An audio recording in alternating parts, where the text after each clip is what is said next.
Bridget in Texas. Bridget, Hi, you're live with Eric and V. Hi. How are y'all? Hey, doing well. Yeah. What do you want to talk about today? Well, I've been struggling a lot with playing along kind of with my parents' theism. They're Catholic, but they were always like, my dad was a marine biology major and stuff like that. It was always a very science-forward house.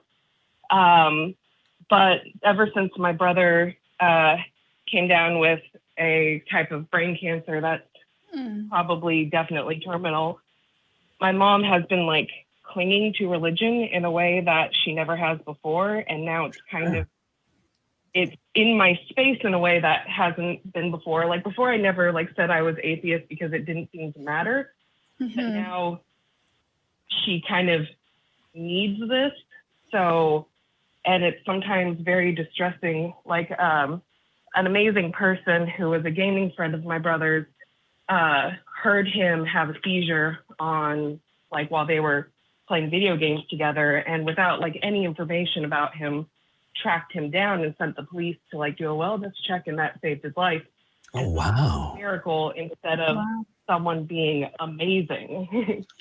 Yeah. And just thing after thing like that. Yeah, it really, my little brother saved someone's life by the person, he was at his camp and someone had almost drowned, and he did CPR on this other person and saved this guy's life. And the only thing people talked about were how God had done it, including my brother.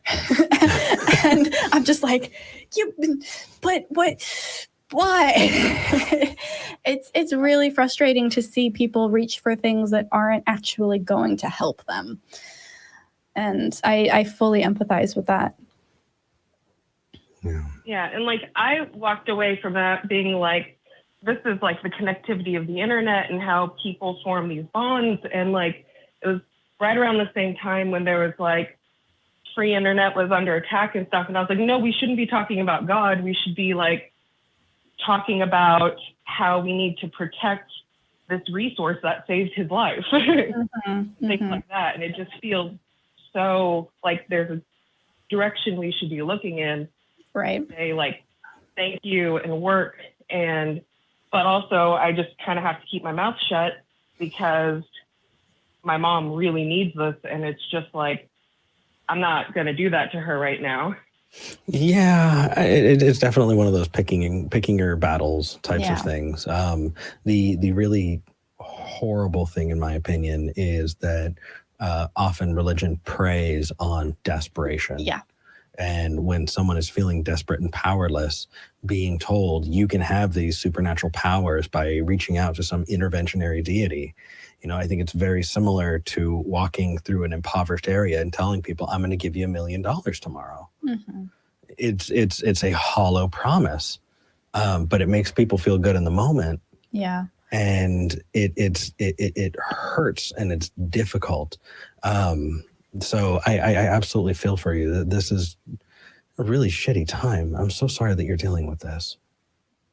My one thought here would be maybe right now you don't need to be the person, fact checking your mom's faith, but you could be the person also encouraging her to go to therapy. You could be the person also encouraging her to take active steps towards taking care of herself, taking care of your brother, taking care of the family. So it is a picking your battles type of thing. You cannot decide what someone else does or doesn't believe, unfortunately. And to come up against that, especially in your own family, when you see how it's like hurting them, is heart-wrenching. I have a saying, talking with theists you don't know is annoying. Talking with theists you do know is heartbreaking.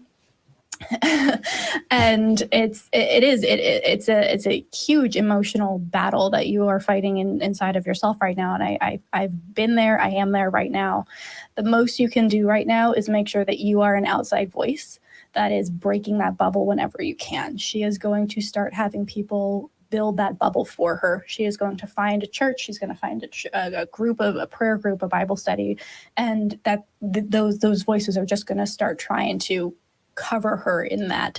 And if you are there as somebody she can trust, as somebody that she loves, to be a voice of reason, even if that's just, hey mom, did you go to therapy this week? Hey mom, did you eat today? Hey mom, here's an article about a new scientific breakthrough that could help people like our brother, our son in the future. Just being somebody who is outside of that bubble, who is not letting go. Yeah, that makes sense. Thank you. Absolutely. Yeah. Actually, I just want to jump in and say that we have a comment in the live chat that is really relevant. Someone says that as a former Mormon missionary, they were actually taught to look out for people having trauma in their lives. It's just, it really is so. It's predatory. Yeah. Yeah.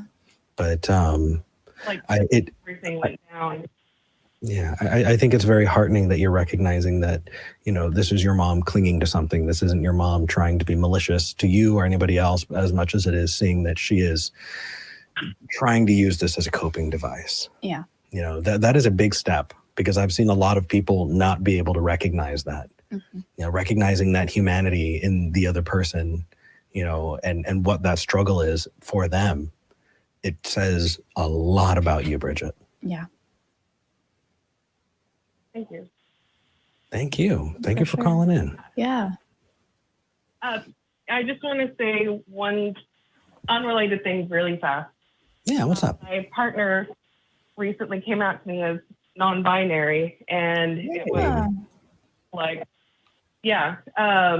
and watching V has been very informative in non-gender, conforming gender identities. And so, thanks for being on air.